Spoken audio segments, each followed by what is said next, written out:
Seaford. Did he leave? No, he's here. All right.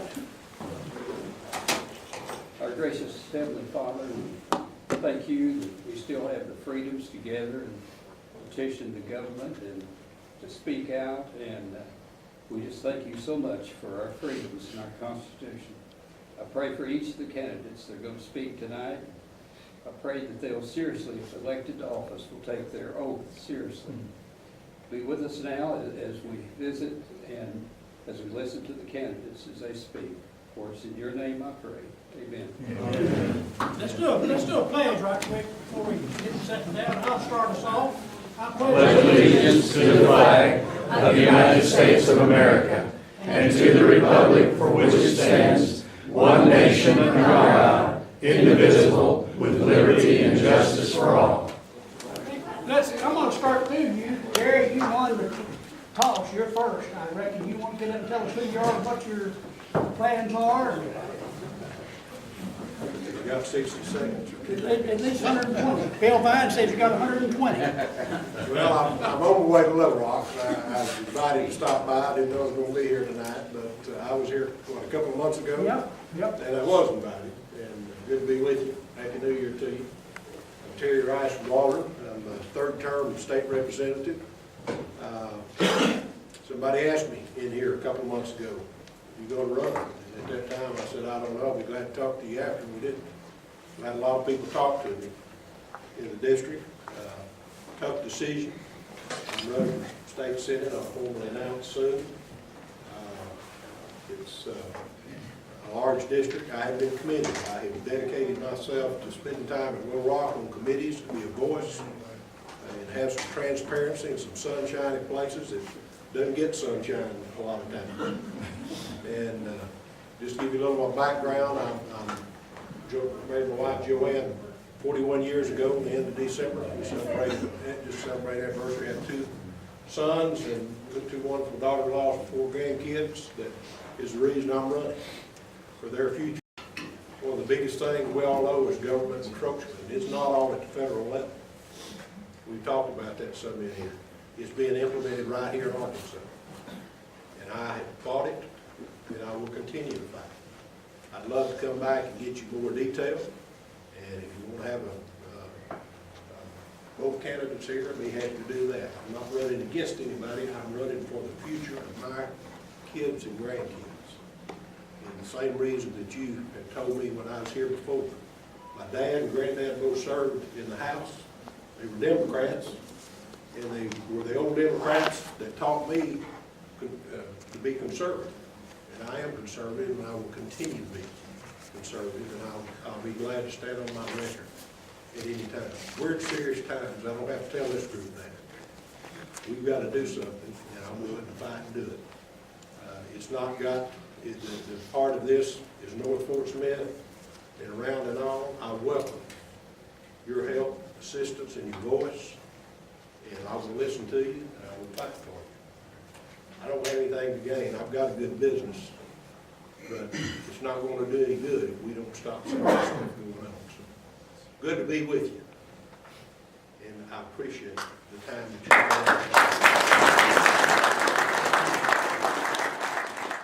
And I'm running for State Representative District 76. Much like Terry said, I'm a conservative, and I feel like we need to get Arkansas more competitive with the states around us. We have some of the highest tax brackets, and we've got to get those down to where we can compete with the states around us to draw jobs into the state. Like I said, I'm a conservative, Christian, and I'm a businessman, true businessman, and run a business here in Fort Smith. I've chose to make Fort Smith my home. Many of my friends didn't find the opportunity in Fort Smith, and I would like to see Fort Smith offer more opportunity. And we've got an excellent source, University of Arkansas, or Fort Smith here, and we just need to put these kids to work. We need to get them to work. If we can diversify our workforce, I think that that would get us a little more competitive as well. And again, I appreciate your support. I'm Paul Post. I'm a candidate for circuit judge. Judge Hewitt's got this position right now, and he's retiring. I give him a hard time because he's been doing it for 24 years, and I've been doing it 27. I worked in front of 12 different judges in 6 counties, and I've seen just about everything there is with DHS and delinquencies and the Family Need Services cases.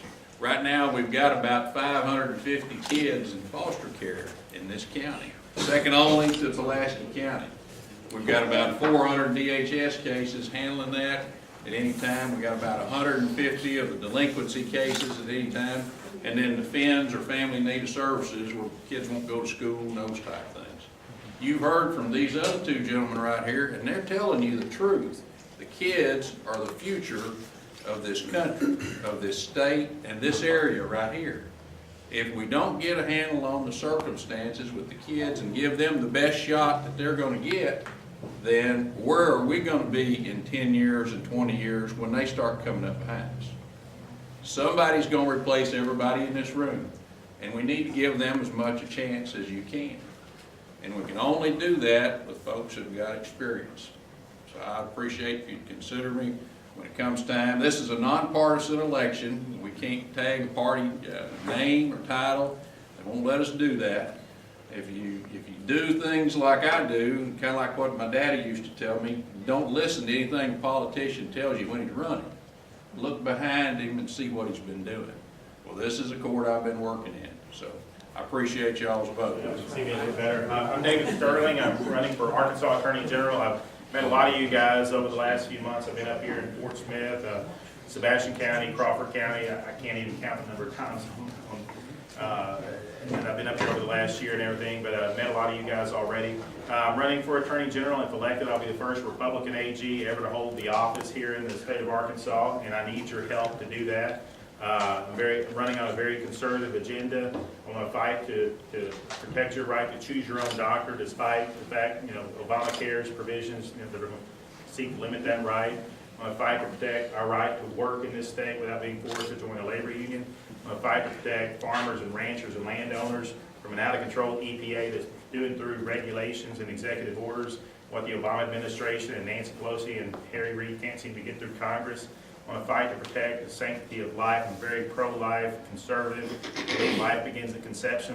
I congratulate Terry Rice and some of the others in our legislature this year who passed 2 very good, strong, sorry about that, 2 very good, strong pro-life bills.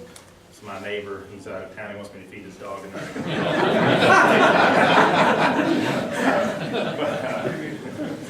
Anyway, I am a strong pro-life Christian. I believe life begins at conception. These guys passed a really good fetal pain bill that limits most abortions after 20 weeks when studies show that a fetus can actually, an unborn baby can feel pain. 12-week fetal heartbeat bill that prohibits most abortions after you can detect a fetal heartbeat at 12 weeks with an abdominal ultrasound. I want to fight to protect our Second Amendment rights. They're always under attack. Every time there's some mass shooting or some tragedy on the national level, Congress races into session and starts trying to pass more gun restrictions that, if you look at the language of the bills, won't do anything to limit these tragedies. We've done nothing to prevent those to begin with. I want to fight to protect economic freedom and religious liberty. I want to fight to protect the 10th Amendment that I think is the heart and soul of our federal Constitution that limits the power of our government in Washington, D.C. and grants broad authority to states and individuals. And if necessary, I'll file a lawsuit in federal court against the federal government to try to, on these and every other important issue of the day. And so I need your support. Like I say, the first Republican AG ever hold that office, and it's time. We elected our first Republican majority in the House and Senate in, I guess, 138 years, this last in 2012, and now it's time that our constitutional officers are up for re-election, or up for election and re-election right now, and it's time that we do a clean sweep with all 7 constitutional officers, including governor, AG, Secretary of State, on down the ballot. So thank you very much for your time here today, and check me out. I've got my push card on your table there and everything. It's got my website on there, sterlingforag.com. There's a tab there where you can sign up to volunteer for my campaign. I got another tab there that, shows you all the issues, my stances on a variety of different issues I haven't talked to you about here tonight. And there's another tab there, if you really like what you see there and everything, you can click donate and help me put gasoline in my engine so I can keep traveling 75 counties around Arkansas and get elected. So thank you very much for your support. Thank you. David didn't tell you this, but if the 5 offices down there, the governor and whoever, we need 3 of those to do the redistricting, and Terry Rice can tell you how major redistricting really is. David might want to add something to that. Well, I'm glad you brought it up. I didn't want to touch on it because I know we've got limited time here today and everything, but there's 3 people that are on the reapportionment commission. It's the governor, the AG, and the Secretary of State. That's it. Those 3 people are the ones that redraw the lines every 10 years after the census. In 2000, we had 1 Republican of those 3. Mike Huckabee was the governor. We had a Democrat AG and had a Democrat Secretary of State. And those 2 Democrats are the ones that drew all the lines that we had to live with for 10 years until 2011. 2011, we had a Republican Secretary of State, Mark Martin. We had a Democrat AG and Democrat governor, and Mike Beebe and Dustin McDaniel drew those district lines, knowing that we're the second reddest state in the country right now, second only to Oklahoma if you look at the last presidential election. But nonetheless, the Democrats are the ones that redrew those lines and did everything they could, drew 2 strong Republicans into the same district, drew Republicans into strongly Democrat districts, did everything they could to try to eliminate Republicans. We still overcame that and got a slim majority, 51 in the House out of 100. We got 21 out of 35 in the Senate. But, we were looking at projections before that indicate we could have had 25 in the Senate out of 35. We could have had 60 out of 100 instead of 51. And if we have, a majority on the reapportionment commission in 2021, then we'll be able to actually draw some lines that are fair and to Republicans instead of fair, I guess unfair to Republicans the way they've been drawn. And the thing is, this election is not only about 2014, it is about 2021, because in those 3 offices, if Mark Martin gets reelected this time as Secretary of State, he'll be term limited in 2018. So it'll be an open seat. Anyone's guess who's going to win that. That makes the governor's race and the AG's race in 2014 that much more important, because whoever wins in 2014 will be the incumbent running for re-election in 2018. And whoever gets elected there will be on the reapportionment commission in 2021. So that means that we need to elect, because in 2018 it's going to be a whole lot easier running for re-election as an incumbent than running as an outsider against an incumbent. So that's why this governor's race and AG's race is so critically important, and you need to get involved in those races, and you need to make sure that we elect Republicans in both of those seats. Thank you. Thank you, sir.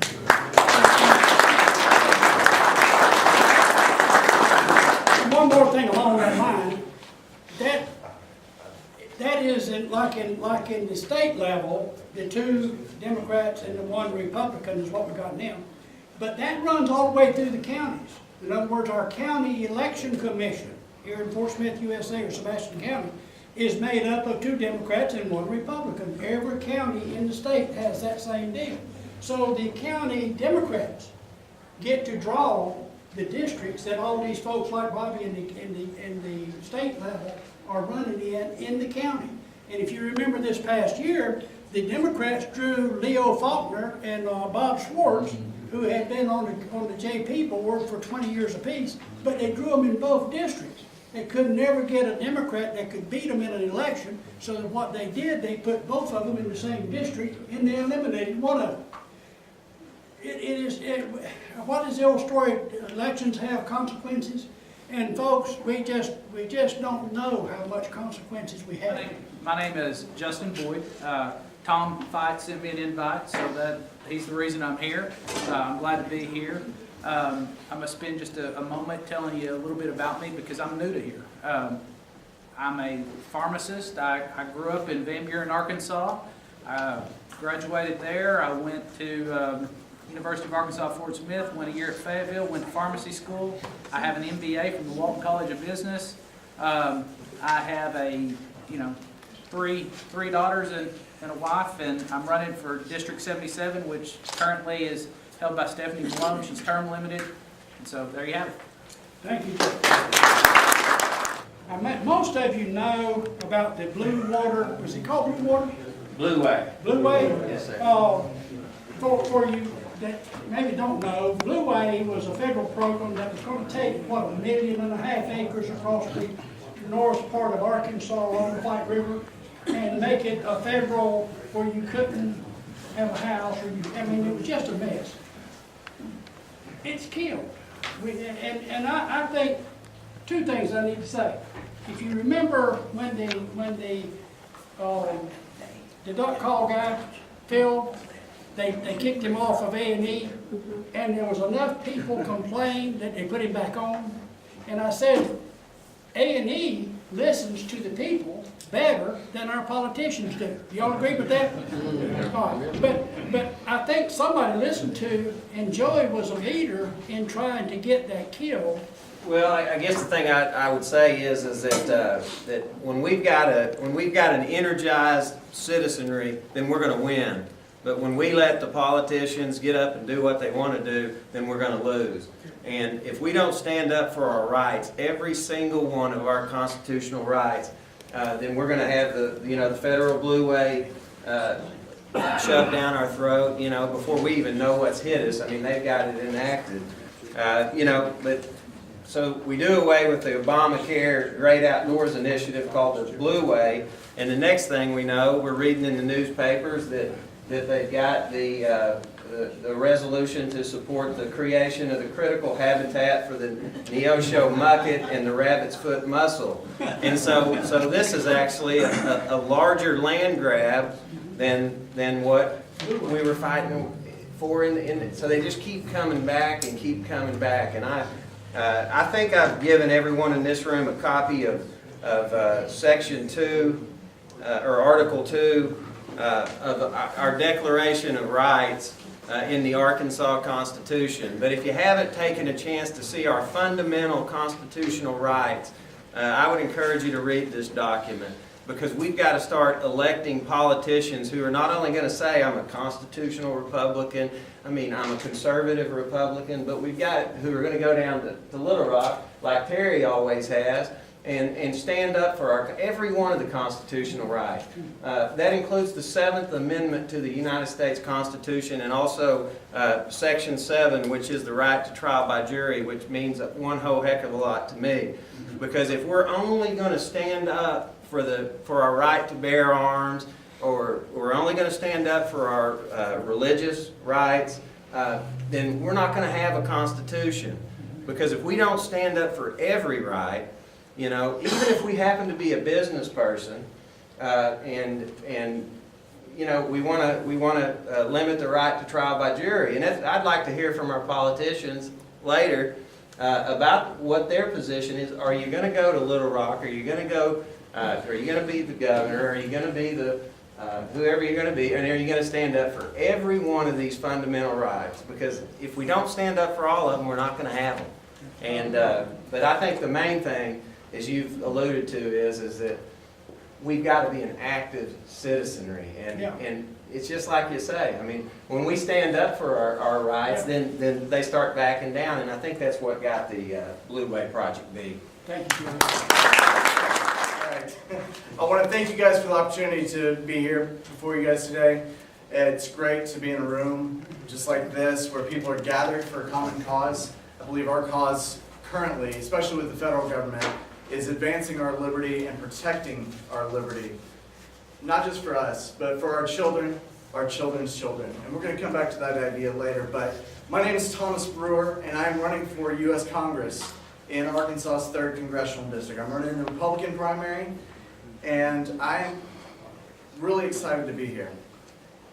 This is only the 2nd time I've been down here to Fort Smith, and I want to thank you guys again for that opportunity. I'm a husband to my wife, Brooke. Been married for just a little bit over 12 years, almost 13 years. It'll be 13 years this May. Got 2 wonderfully precious girls, ages 3 and almost 2. Let me rephrase that. I've got 2 exceptionally independent girls at ages 3 and almost 2. I'm also a middle school math teacher at Northwest Arkansas Classical Academy, and it's a new charter school in Bentonville.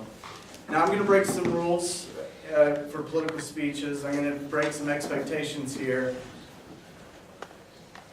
when I was in seminary, my Christian ethics professor said there are 4 types of lies. White lies, where you change a detail or two to make your point better, or, as every teenager has tried to master, mislead where you're staying the night with your parents. Then there's black lies, the bold-faced lies, where you intentionally are misleading somebody for some malicious purpose. Then for the pastors in here, sermon illustrations. And then the last one is campaign promises. Now, I'm not going to stand up here and make empty promises to you guys. You've had enough of that. That's why the whole generation my age and below is completely turned off from the political process. Too often we get to sit here and listen to our political evangelists come and tell us how great they are and why we should vote for them. Now, my goal today is to show that we can be united together for a common cause. Like me, I'm convinced that you want more than what you're getting from our current crop of representatives. Or in the case of government, you want back what's actually been taken from you.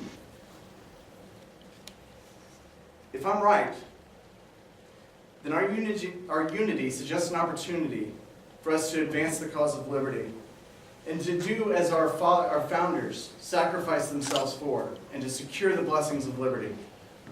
Now, I believe as Reagan did, that man is not free unless government is limited. I also believe that Reagan was right when he further stated that there's a clear cause and effect here that is neat and is predictable as a law of physics. As government expands, liberty contracts. As government expands, liberty contracts. And we have an extreme example of this in North Korea, where where government controls everything and the people are in slavery to their government. Now, as a teacher in a classical academy, we often use the Socratic method, where we ask questions to help discover truth, but also to build upon the truth that people already know. And I say we should let truth lead us toward a plan of action. If we have knowledge and don't act upon it, it's empty knowledge. It's great for trivial pursuit, but not so much at securing freedom. If we have knowledge and don't act upon it, we lack wisdom. Wisdom is the enactment of that knowledge.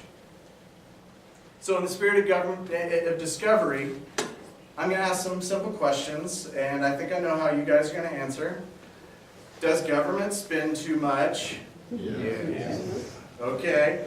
Should the government continue to increase spending? No. Whose money are they spending? Exactly. Has the government incurred too much debt? Yes. I'm glad that we're on the same page. This is wonderful. Who is going to be paying off that debt? We are. Our children. We are. Our children. Our children's children. Can we as a nation spend our way out of debt by borrowing more money? No. Okay. Are we taxed too much or too little? Too much. Does local government tax too much? Yes. Does state government tax too much? Yes. Does the federal government? Yes. Okay. Will increasing taxes create jobs? No. No. Will increasing taxes help or hurt the economy? Hurt it. Would you call the enforcement of a tax that has never been collected a tax increase? Yes. Okay. Yeah. So we agree on every one of these points. So these are our principles. These are what we believe, because we know what it takes to make our nation prosper. Now, let me switch gears from economics to the political reality that we have in Washington. Is the primary job of a congressional representative to follow the Constitution, which vows to preserve the liberty and property of the people? Yes. Do you feel that Congress is doing their job properly right now? No. Okay, so let me summarize what I've just heard from you.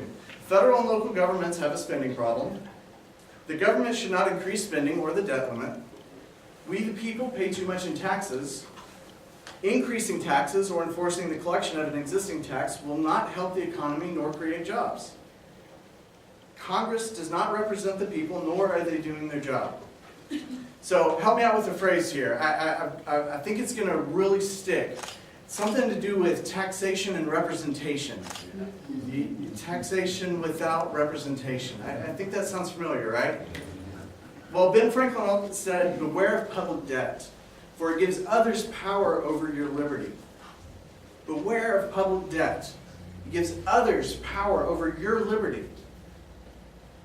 Based on life in America today, was Benjamin Franklin right?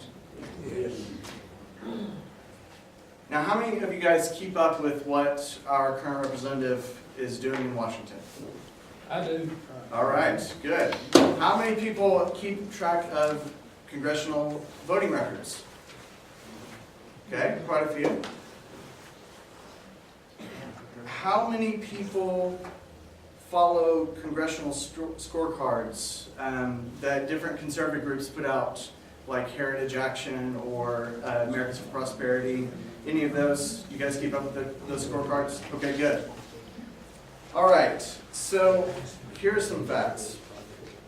In 2013 alone, just last year, for nearly every bill that Congressman Womack voted in favor of, there was an increase in spending. Almost every time. He voted to increase the debt limit every time that the debt limit debate came about. Every time. Though it didn't pass the House, and it's coming around again, the Farm Bill increases food stamps and subsidies. He voted for both versions, the part that included the food stamps and the part that increased subsidies. That bill is coming around again this January. He's voted to increase government surveillance at every opportunity. Now, what is the only bill that our current congressional representative is the sponsor of? Internet tax. Yes, internet. The internet sales tax. Right. Okay, so let's talk about that for a moment. The Marketplace Fairness Act, as it's called, Marketplace, I'm going to use quotes for fairness, Act, a collective use tax that is not currently collected, which you agreed is an increase in taxes. You also said that increasing taxes does not help the economy, and it hurts the ability to create jobs. The Marketplace Fairness Act will be just as hard to implement as Obamacare, and there was an op-ed recently written that some are calling it the Obamacare's evil twin. The Marketplace Fairness Act is about increasing government revenue and has little to nothing to do with promoting fairness. The other sponsors and the other proponents of it are almost all Democrats. So it's also important to note that the Marketplace Fairness Act will only adversely affect small businesses. Many will be forced to shut down for failure to figure out the taxes for over 11,000 municipalities and tax jurisdictions. This debt and these taxes, they're putting chains upon us. Putting chains upon my children. As a teacher, I wonder, if there's no incentive for hard work, how am I going to motivate my students? Keep working hard so that the government can continue to take everything from you. Good life to look forward to. Now, our liberty is being replaced by the shackles of debt at the hands of a so-called conservative. Now, are we living in the age that Reagan feared? He also said, government is not the solution to the problem. Government is the problem. That's right. We don't fix government by adding more government. How do we get everyday people elected? Because everybody in this room wants change. That's why you're here. You want something different. How do we raise money and support to get these people elected? Now, this last one is rhetorical. How active are each one of us in actually making it happen? So it's a matter of principle. You and I deserve freedom, and we must oppose any actions or individuals who obscenely rationalize increasing government against our will, and we must stick together and unite and be active in doing it. Now, I'm not going to promise stolen treasure for you to get your vote. I'm not going to do that. I'm not going to pull up in my car and say, hey, look at what I stole from everybody else. You want some? Vote for me. But here's who I am. I'm going to be true to the cause of liberty. Not just because I oppose tyranny, but because liberty is a gift from God, and I will stand against any person or entity who allows it to be compromised, whether out of ignorance or intentional villainy.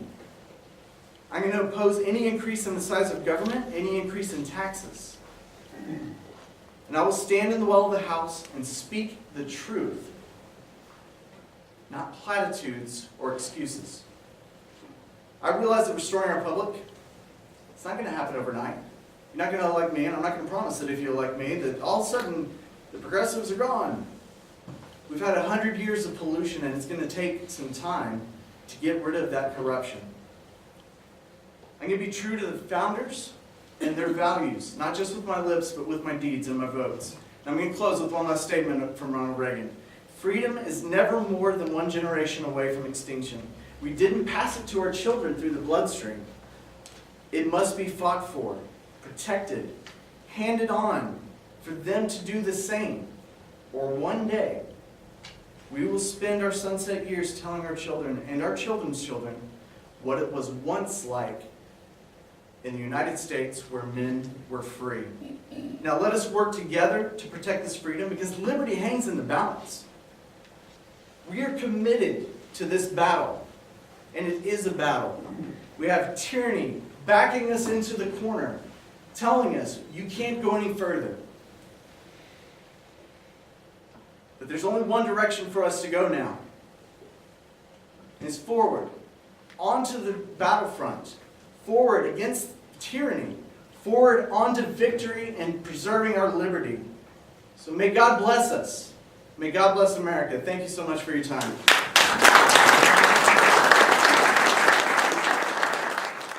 Is that I like what you were talking about, sir. What people don't realize about the jury system, this is, to me, absolutely powerful and critical. No matter what Congress says, no matter what legislators say, no matter what the Supreme Court says, when we get in the jury room, we have the power to nullify any act of Congress. The Supreme Court said that blacks were property and that they had to be returned to their masters. But the people said we're not going to enforce that law.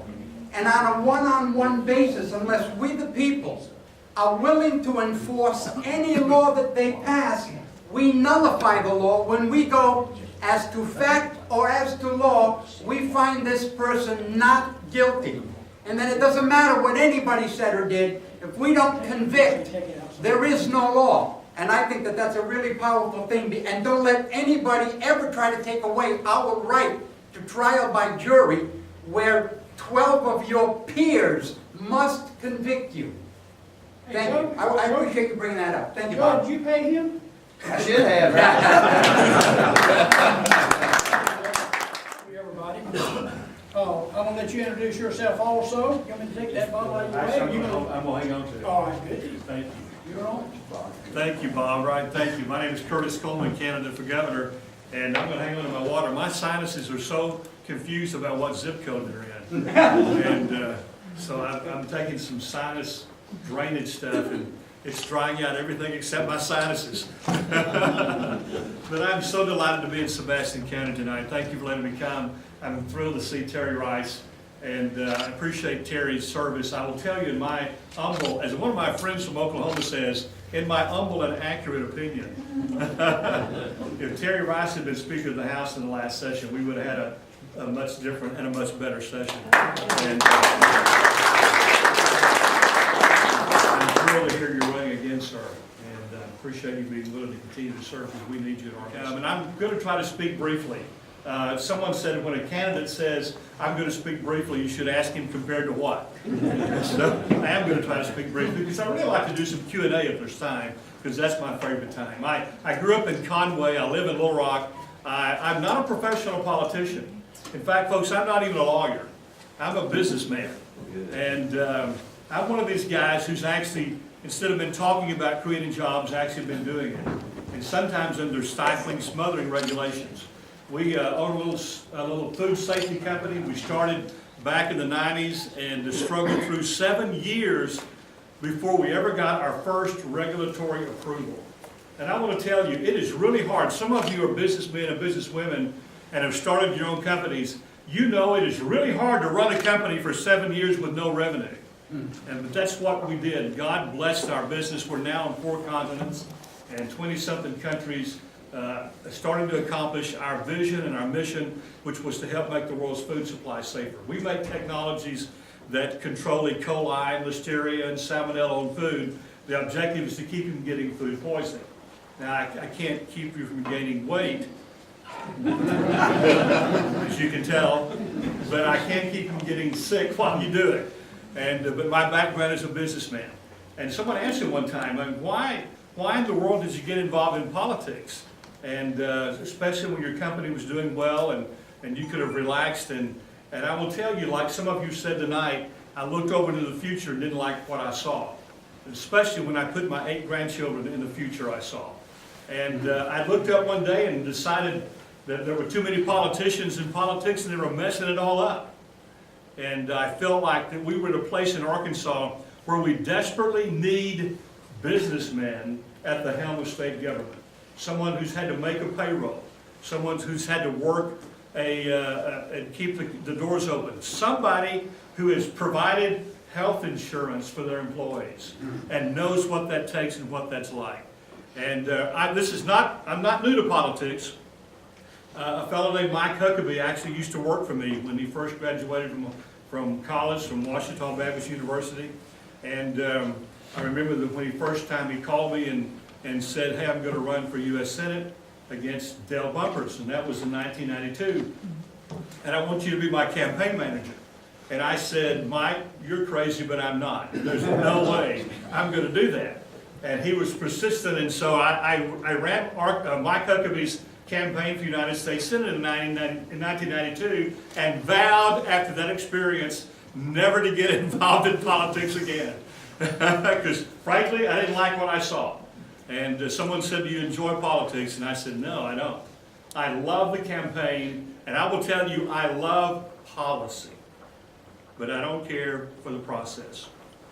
And which reminds me of I was campaigning some time ago in Cabot, Arkansas, at they have a Cabot City Fair, and they've got booths downtown, and I was going from booth to booth, meeting people and shaking hands, and I had some of my campaign material, and I handed it to a lady in one of the booths, and she looked at it, and she said, oh, so you're a politician? And I said, well, I'd rather call myself a businessman running for office, because I'll be frank with you, I don't want to be a politician. And she said, well, you know the definition of politics, don't you? And I know some of you have heard this, but it fits the story, so hang in here with me. And she said, you've heard the definition of politics. And I said, well, actually, I do know the definition. And she didn't wait to hear mine. She said, well, you know, poly, it means many, and ticks are blood-sucking parasites. And I listened and I said, well, let me give another definition. And she said, okay. I said it comes from Philippians chapter 1, verse 27. Now she's shocked because a politician's going to quote a verse of scripture to her. And some of you should know that my dad was a Baptist pastor. I'm a preacher's kid. And someone asked me one time, why are preacher's kids so mean? And I said, because we grew up with deacon's kids, we didn't have a chance. But my dad was professor, was head of the Department of Religion at Central Baptist College in Conway.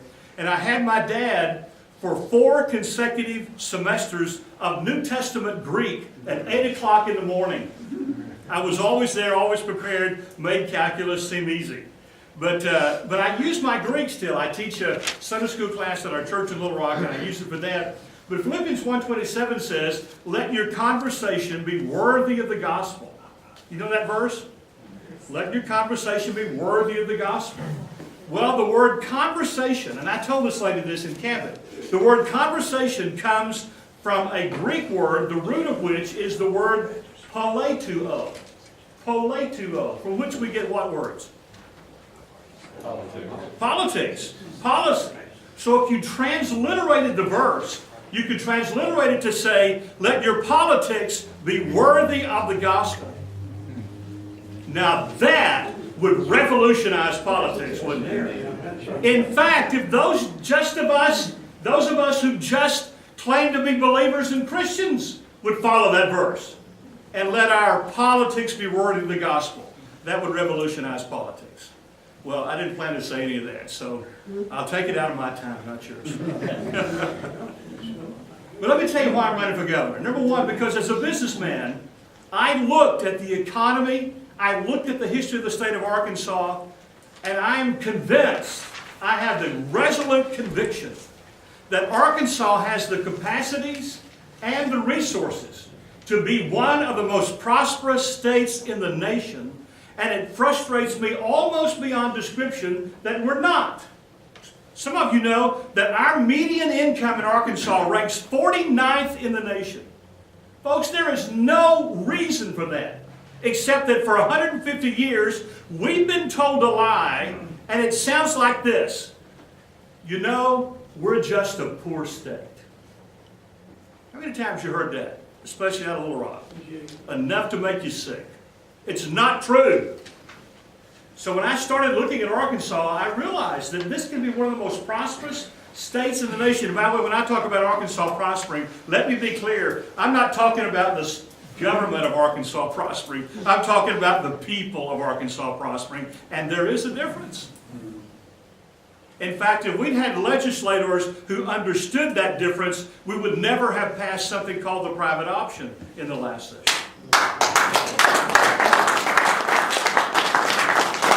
And by the way, if you want to get rid of it, go to my website, curtiscoleman.com, and sign the petition to defund the private option.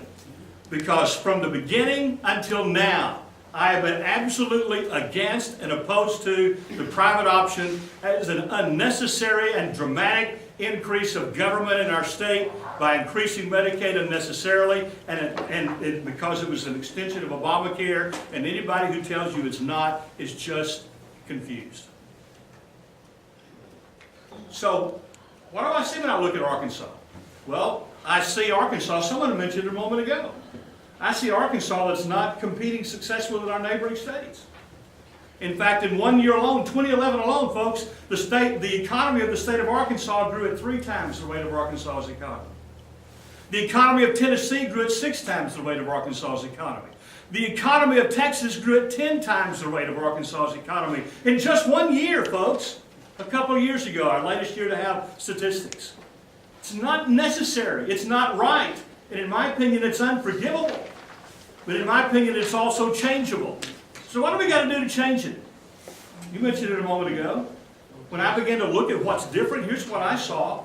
I saw in Arkansas a state that has the highest personal state income tax of any state with which we share a border. We have the highest corporate tax rate of any state with which we share a border. By the way, folks, corporate taxes are just double taxes, because any corporation has to count them as a cost of business, an overhead. If they don't pass them along to the consumer or customer, they go out of business. We have the highest capital gains tax rate of any state with which we share a border.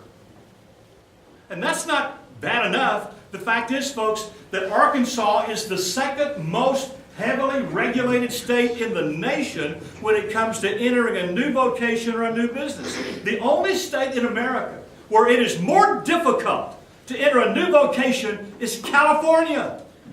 Arkansas second. We can change all that. All that's unnecessary. We can change all that. And the changes that are required are not complex.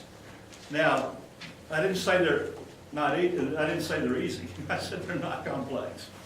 But it'll take vision and leadership to make the changes in our cumulative tax codes and in our regulatory codes if we let Arkansas start to prosper. By the way, changing our tax code and changing our regulatory atmosphere in Arkansas is just part of what we got to do.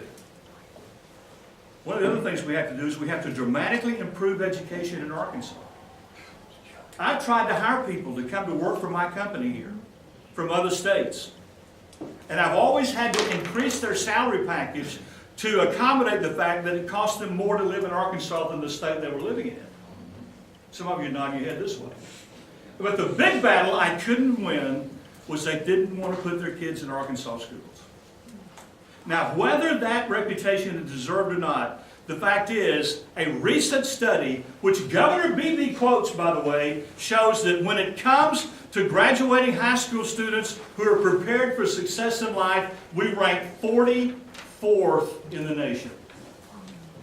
44th in graduating students who are prepared for success in life. What do we do about that?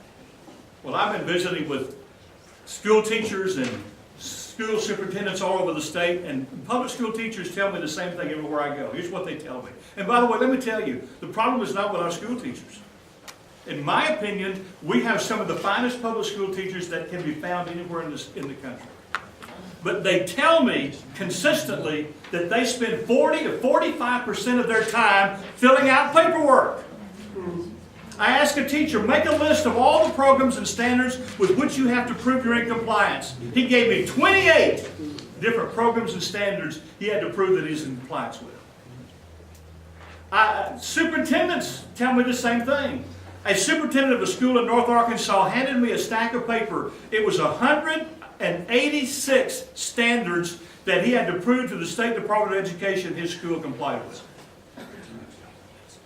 Let me tell you what we got to do for public education. I asked a superintendent in Arkansas, 31 years superintendent, what do you want government to state government to do for you? And guess what he said? Exactly the same thing every small businessman tells me. Get out of my way. Let me do my job. I want to tell you, if we can get state government off the back of our public schools, I believe our public schools can successfully compete with any private school in Arkansas, if we let them do their job. I will be advocating legislation that will limit the number and kinds of standards and programs that the state can force our public schools to comply with.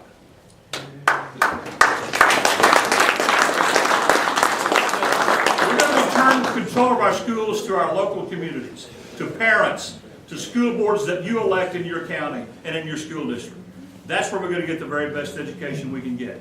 The second thing we've got to do, first thing is let teachers teach. Second thing we've got to do is let parents choose. We've got to restore to parents the right to choose where their children go to school, what their children are taught, and then let the money follow the student to the school of the parent's choice. Because folks,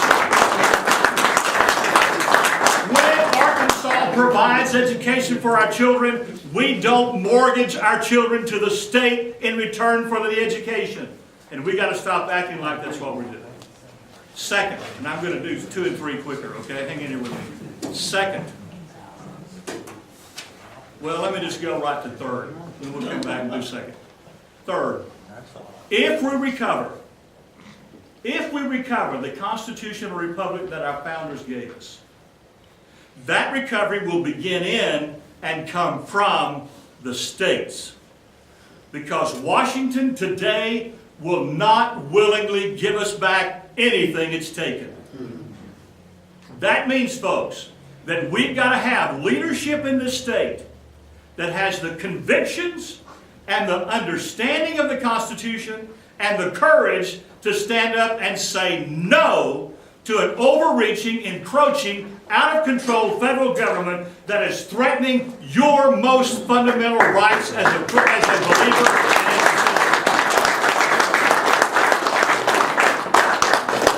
Like your right to property, which you've already described tonight, and like your rights to privacy, of which you're enormously aware. The founders believed that you had liberty and freedom to the degree that you had the right to own property and the right to live in that property and privacy. And they believed that to the extent that you didn't have the ability to own property without the interference of the government and to live on that property in privacy, you did not have liberty and freedom. Which, by the way, is why they gave us the Second Amendment. Because they also believed that if you couldn't defend your property and defend your privacy, you didn't have property and privacy. And if you don't have property and privacy, you don't have liberty and freedom. So if you can't defend your property and privacy, you don't have liberty and freedom. The Second Amendment has nothing to do with hunting ducks. It has everything to do with defending yourself against despotism and tyranny. Somebody asked me one time, why do you need an automatic rifle with a 50-round clip to shoot deer? I said, have you ever seen me shoot?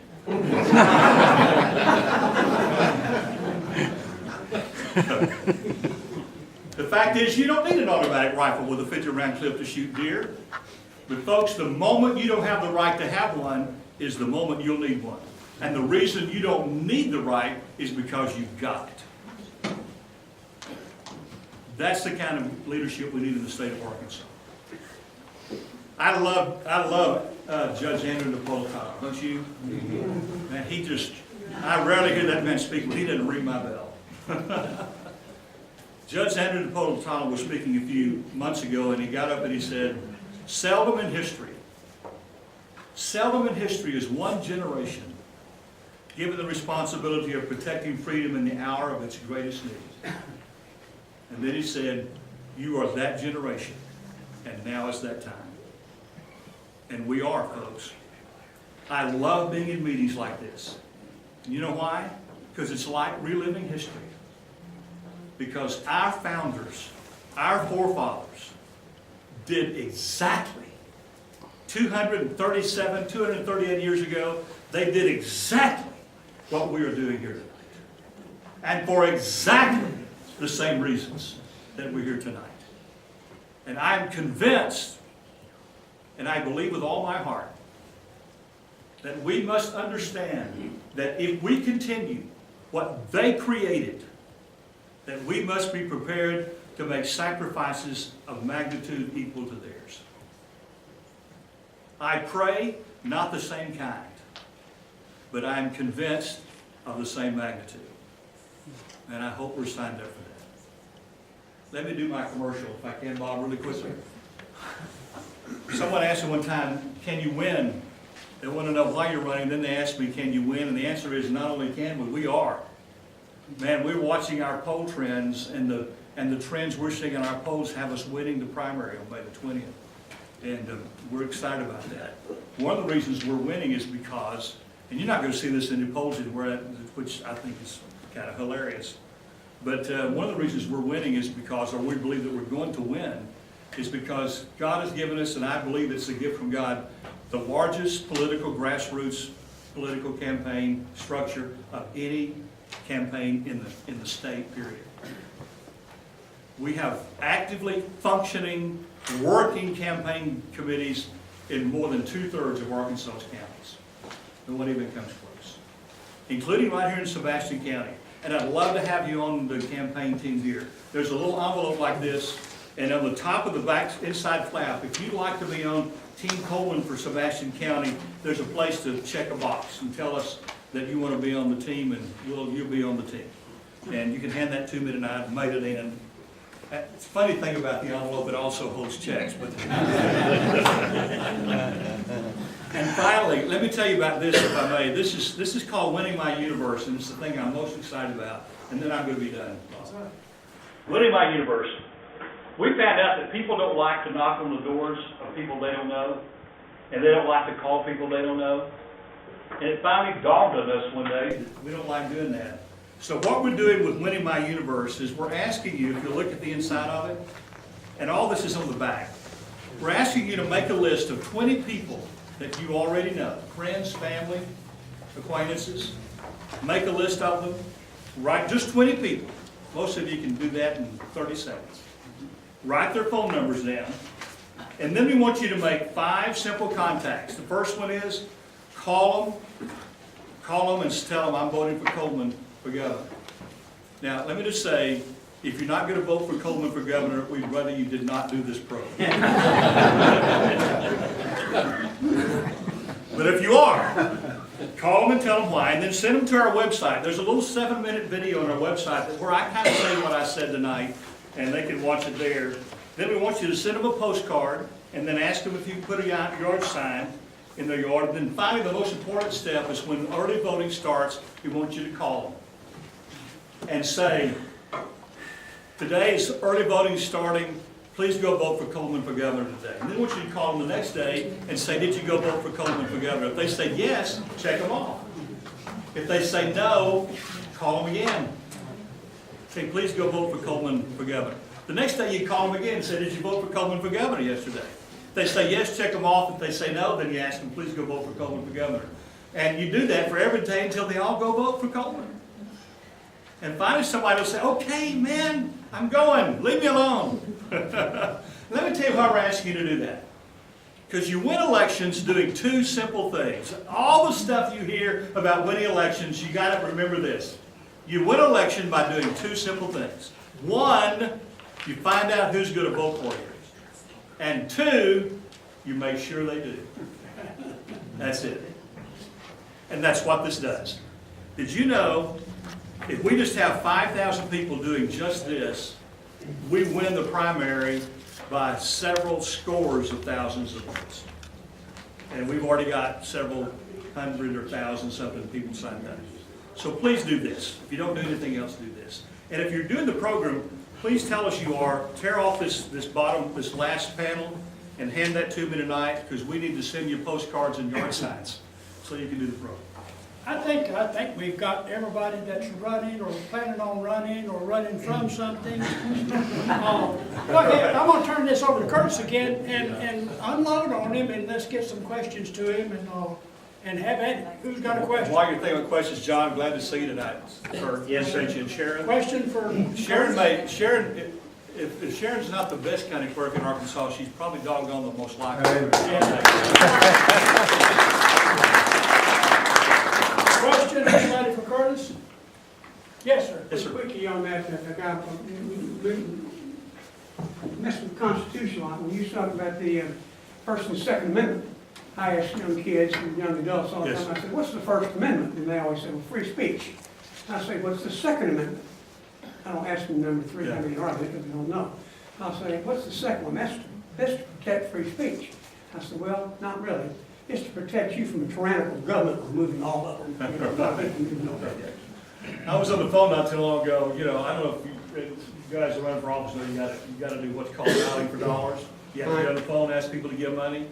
And I got this guy on the phone. He said, "Okay, I will give you $500 if you pass the test, and if you get all the questions right, I'm going to give you $1,000." I said, "Okay, this sounds like fun." He said, "What's the First Amendment?" And I told him. He said, "What's the Second Amendment?" I told him. He said, "What's the Third Amendment?" I told him. "What's the Fourth Amendment?" And I told him. And he said, I said, "Hang on, let me just tell you something you may not know. I'm chairman of the Institute for Constitutional Policy. I teach courses on the Constitution." And I said, "How many amendments?" Let me ask you a question. I said, "This is for $1,000. I loved it. He said, "Okay." I said, "How many amendments were there in the original Bill of Rights?" He didn't know. Do you know? No, you missed it. 13. 13. Two of them have never been passed. One of them was the last amendment passed to the Constitution. The last one out of 27. So that's a little study for you. Question. Okay. For Curtis. Yes, young lady? Hi, sir. I enjoyed your talk. Thank you. Do you have any plans, or what plans do you have to make Arkansas a more retirement-friendly state for retirees? Because I'll be getting there someday soon, and I always think about where's the best place to live, you know, on my retirement income. Just wondering your thoughts. Thank you. Yes, a good question. In fact, I spent a lot of time talking to retirees. In fact, I've spent a lot of time in the last couple of days on the phone.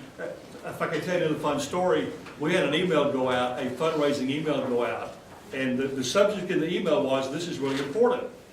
And so this retired veteran sent back an email to me, and he said, "If this is really important, call me." So I did. And he was shocked. I said, "Hi, this is Curtis Coleman." And he said, "Yeah, right." No, I said, "It really is." He said, and then he started laughing. He said, "For 9 years," and I'm going to answer your question.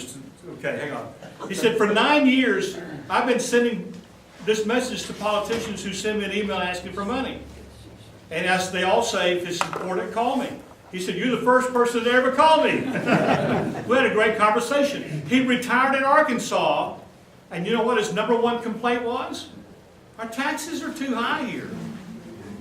The fact is that affects everybody, especially retirement. Arkansas, I believe Arkansas is the #1 retirement destination in the country. I mean, if this is the place, and we've been attracting retirees in spite of our high tax rates because our property costs have been relatively lower than other states, but that's changed.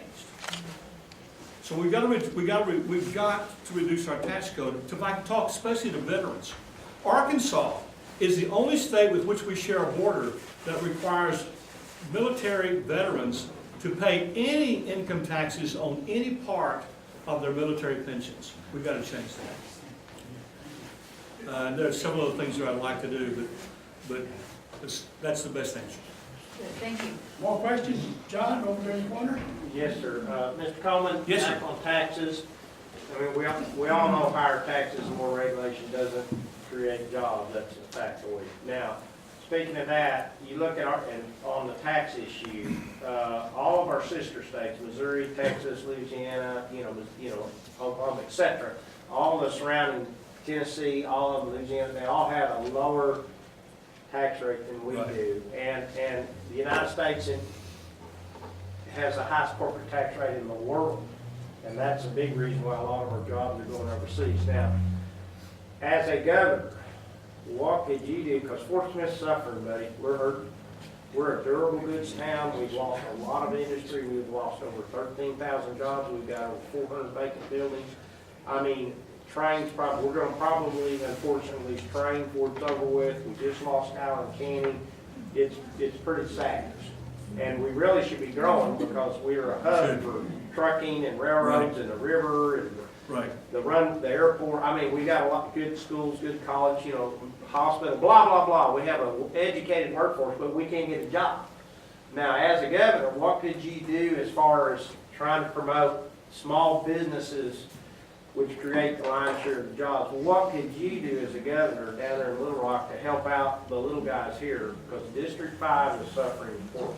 Well, I'm glad you asked that question, John, because it's one of my favorite questions, and you're going to hear one of my favorite answers, and it's one of the things I've worked on.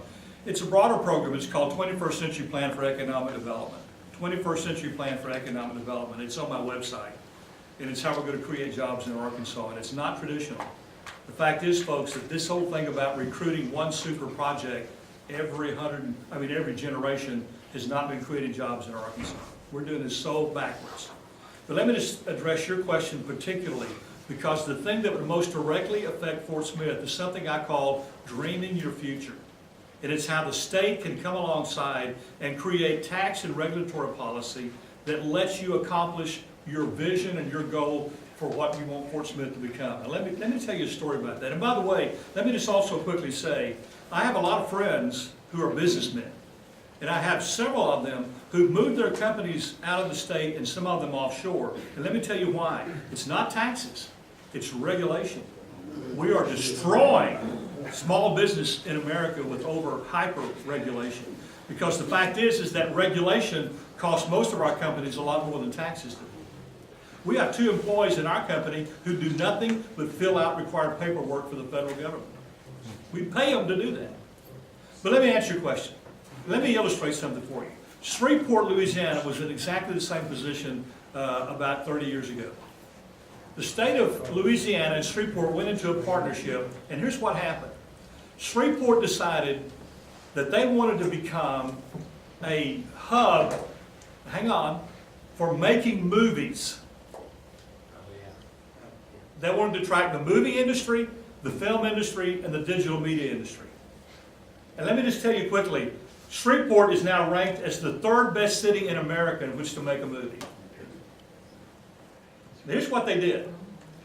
The state of Louisiana and Shreveport teamed up, and here was the policy that the state of Louisiana adopted.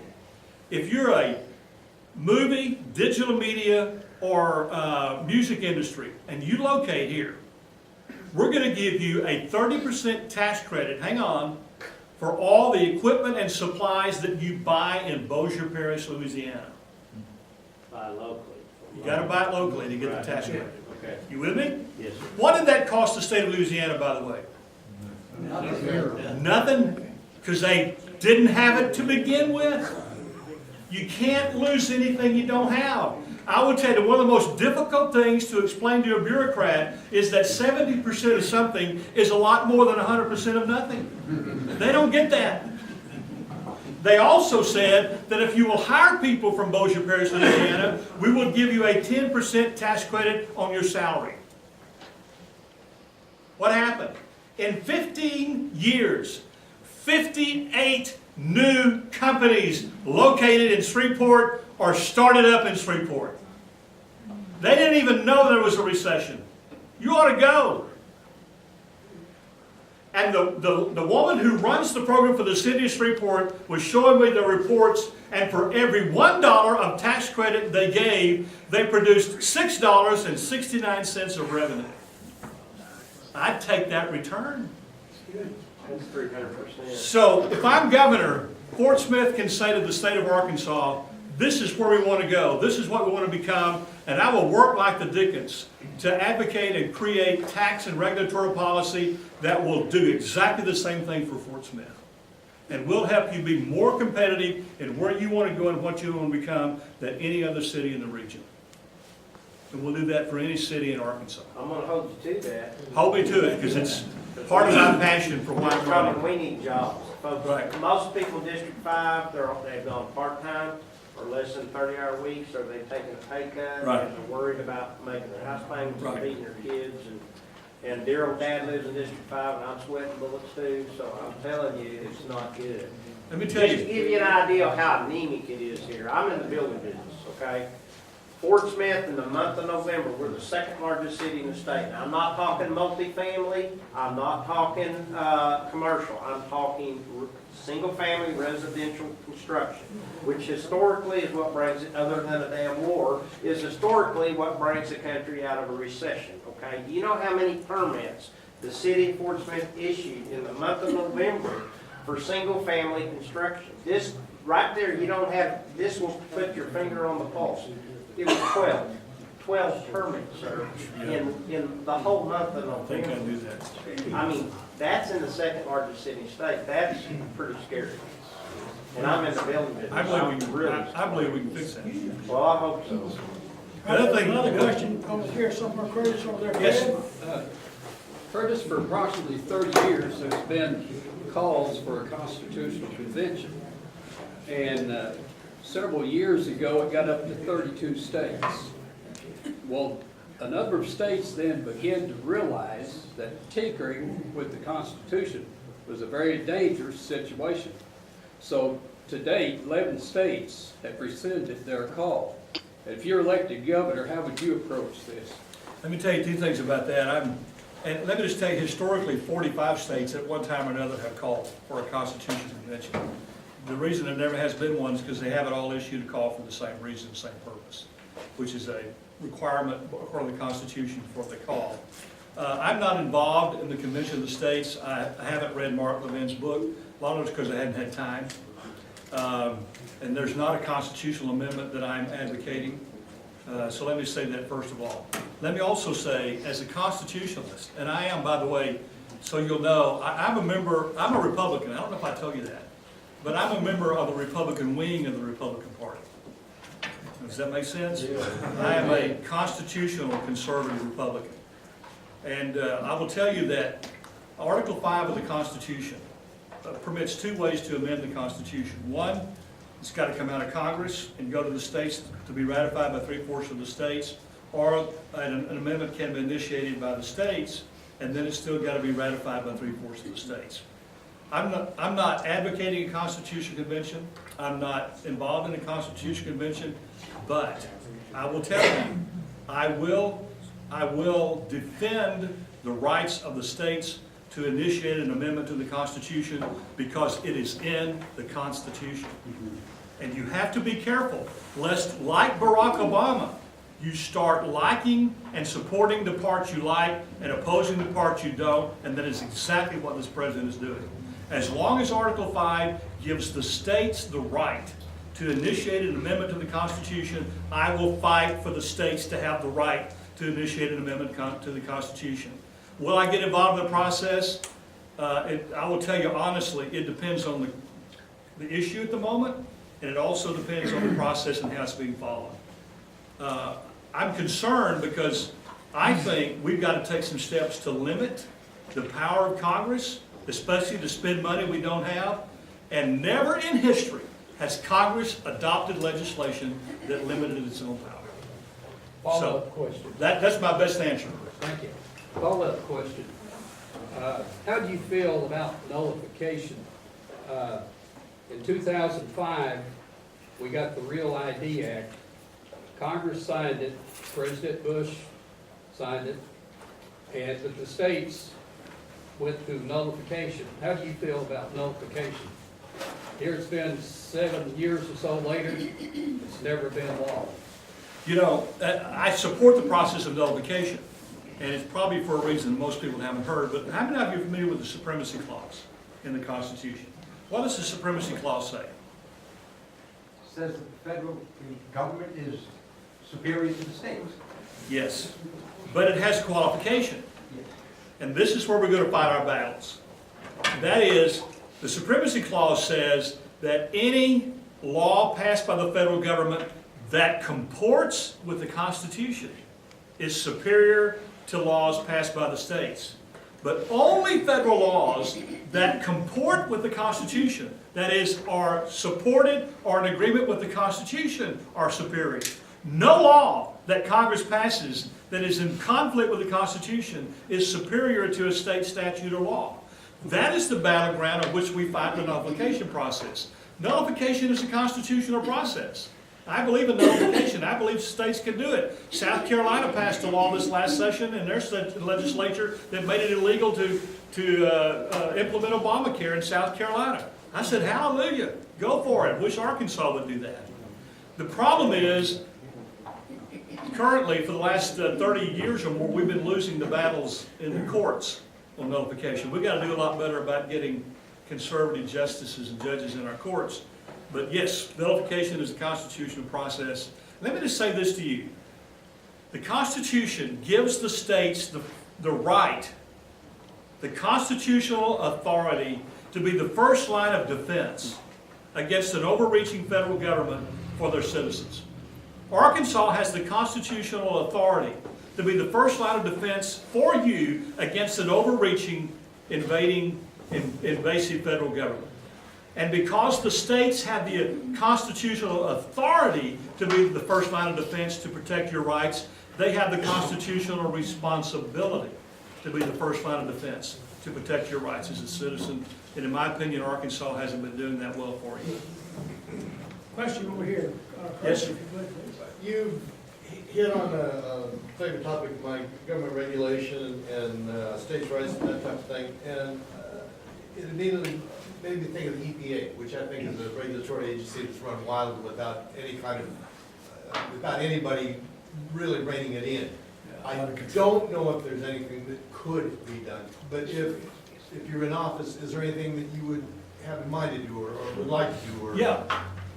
The state agency that enforces federal EPA regulations in Arkansas is the Department of Arkansas Environmental Department, AEDC, Arkansas Environmental ADEQ. I'm sorry, I was on economic development. I'm hung up on that. Arkansas Environmental Quality, and in fact, their office is right down the street from mine, which really is fun because we have big banners on our gates to our office that say Coleman for governor, and you can't get to ADEQ's office without going by and seeing our banners. There's no other street. You got to go by our office. You can't see them. The governor has the authority. Well, let me just back up and tell you. ADEQ is enforcing federal EPA regulations in Arkansas. I'm going to tell you there's a lot of money behind that. That's your problem, and that's a whole other topic. But the governor has the executive authority to say to ADEQ, from this moment on, instead of representing federal guidelines, federal regulations to Arkansans, you will represent Arkansans to the federal government. Instead of pushing federal guidelines on Arkansans, let's start defending Arkansans against those guidelines when they hurt us. ADEQ can do that. And the governor can task ADEQ to do that. In fact, the governor can task every regulatory agency in Arkansas to do that. That's where we'll start. Question from Joey? As a constitutionalist, what are you going to do to stand up for the 7th Amendment when when you're hit by the business community with calls for tort reform? Well, I think I'm responding to the question because it's not a matter of when I'm hit, it's Right. it's already hit. You know, I will tell you, tort reform is a complex issue because about 30 to 35% of our medical costs are related to defensive medicine. But I believe it is a fundamental right of, I don't believe it's constitutional to limit an award of a jury to someone who's been injured. For instance, McDonald, the case on hot coffee. Remember the hot coffee the woman got spilled, hot coffee got spilled on her? And she was awarded, what was it, $35 million? Is that 85? No, that's what the media is, so we can't believe everything the media tells us. Well, whatever it was, she was awarded that. But understand that McDonald's had been warned, I think, 7 times for heating their coffee too hot to try to get more coffee out of their coffee beans. And what she was awarded, and I will tell you, she was permanently injured.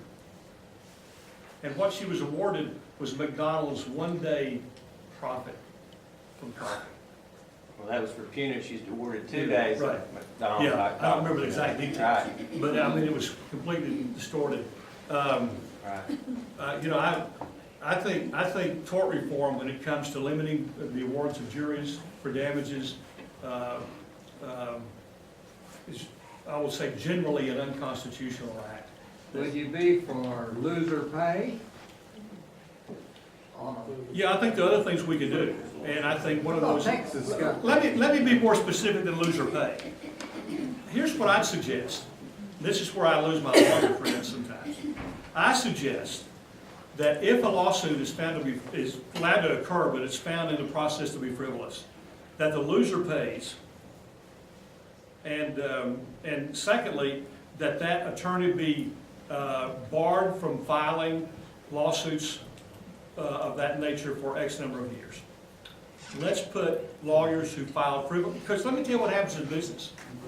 A lot of time a lawsuit is filed for no purpose but to injure the target. No hope of winning, no hope of getting justice, but simply to injure the target. We have to stop those kinds of things from happening. Jailhouse lawyer. Right. That's a different issue. That's a part of tort reform, but I do think it goes to. Yeah, and with regard to loser pay, if it's a fair as a trial lawyer, I'll take a loser pay any day of the week. And I can tell you that the business community and the medical community won't like a loser pay system because folks who are injured in malpractice cases who have to pay multiple hundreds of thousands of dollars to get a case to trial. If there's a fair loser pay system, bring it on as a trial lawyer. But if it's one-sided, where it takes away my keys to the courthouse and the client and the consumer's keys to the courthouse, that's where the problem begins. And I appreciate your candor on the issue of cash. Was it Jefferson who said that he would sacrifice? In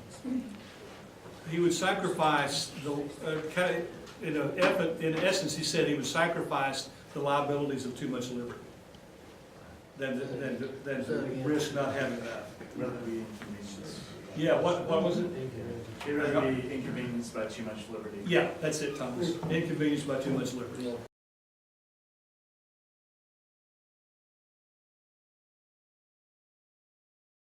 Thank you so much. Thank you.